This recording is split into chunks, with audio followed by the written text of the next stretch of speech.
A new Hill-HarrisX poll asked voters whether or not national news media or local news media does a good job at covering the concerns of most Americans. Let's take a look at those results.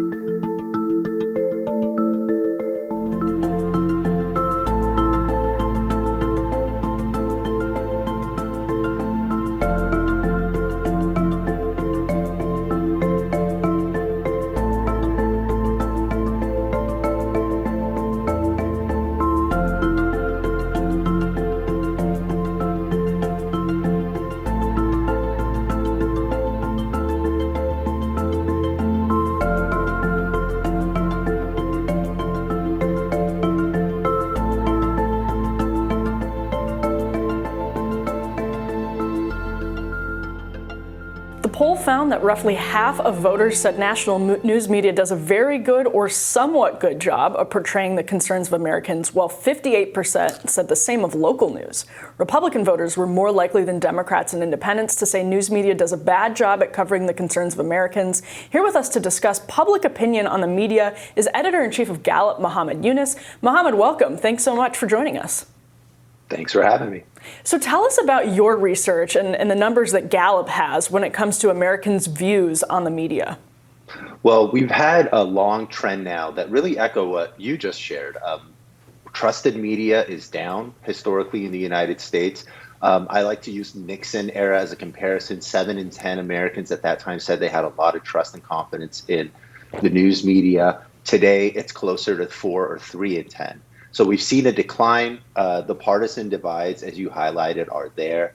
I had a great conversation actually with Noam Chomsky recently on my podcast about how it fits in with trust in institutions collapsing in America. But the real story today, I think, is with younger Americans. And this is research we've done with the Knight Foundation in trying to understand what they mean by trust. And we found some really interesting disparities along age lines in terms of what people are looking for when they go to the news media.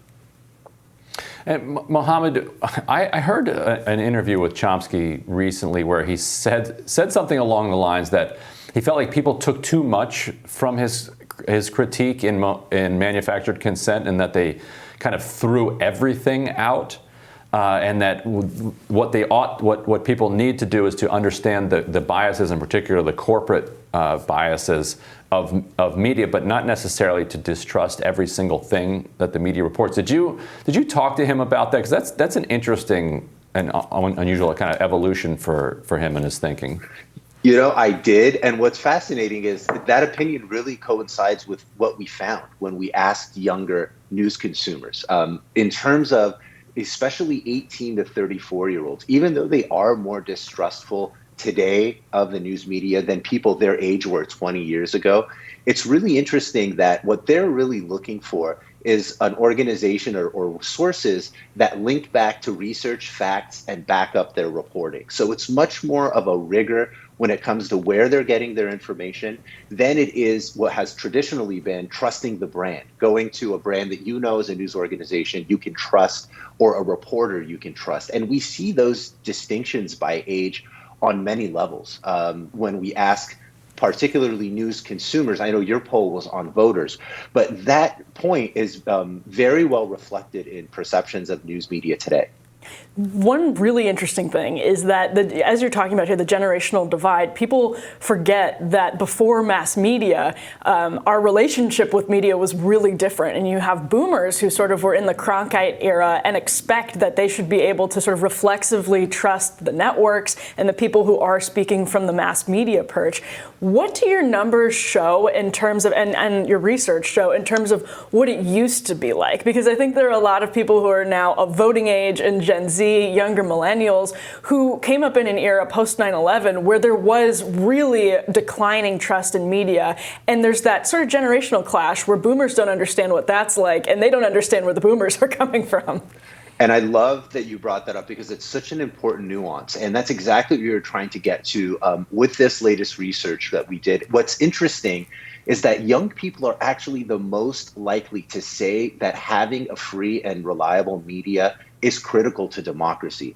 So it's not lost on them the role that having a high confidence in the veracity of the access to media you have being a really critical part to the larger societal health of any democracy. They're actually also the most optimistic that media can play a role in healing division within America. And they have very specific ideas about how to do so. So that point is so important. And I think that's why my colleague Sarah Fiorina titled her report Skepticism versus Cynicism.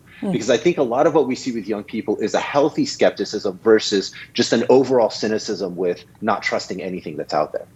And one analytical problem that crops up with this entire kind of investigation of changing attitudes over the decades is that it covers a period in time in which we shifted from kind of a monoculture, where Walter Cronkite and three networks and one kind of Hollywood production apparatus would create the culture that we all absorbed. And so then if you asked people the question of, do you trust the media? You knew exactly what you were asking them. You're asking them, do you trust Walter Cronkite? Basically, right. Exactly. Yes or no. But now you have, what does media even mean in this disaggregated culture? And I would suspect that actually, obviously, everybody does have some media that they trust. That they have some source, whether it's Mark Levin or whether it's Jon Stewart. Or Rising. They do have some media that they trust, but they will answer the question and say that they don't trust media. So how do you kind of pull that apart and figure out what people's attitudes actually are towards news media?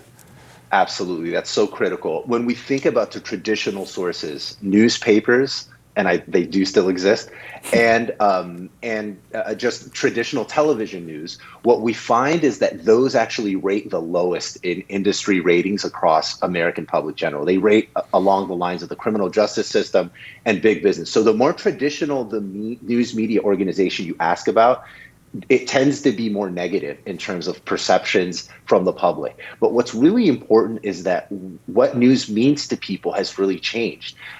The overwhelming majority of people in our studies tell us that when they want to learn about a news issue or a public event or social issue, they actually go to a search engine. They don't necessarily go to a news organization.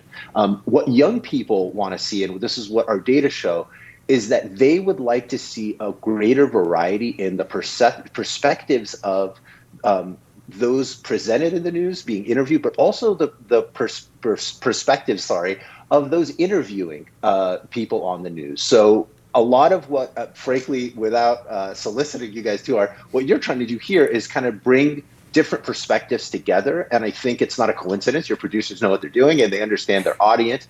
But this is really what younger people want to see. They want to see more civil discourse along disagreements and less coverage on very divisive content on really important issues. It's so true. Young people love Ryan Grimm and just can't get enough of him. How can you not? They want to hear Emily's incorrect perspective and they want to hear my correct perspective. Right. There you go. That's what our research shows. That's right. They want to hear the truth and then the other stuff. Right, that's right.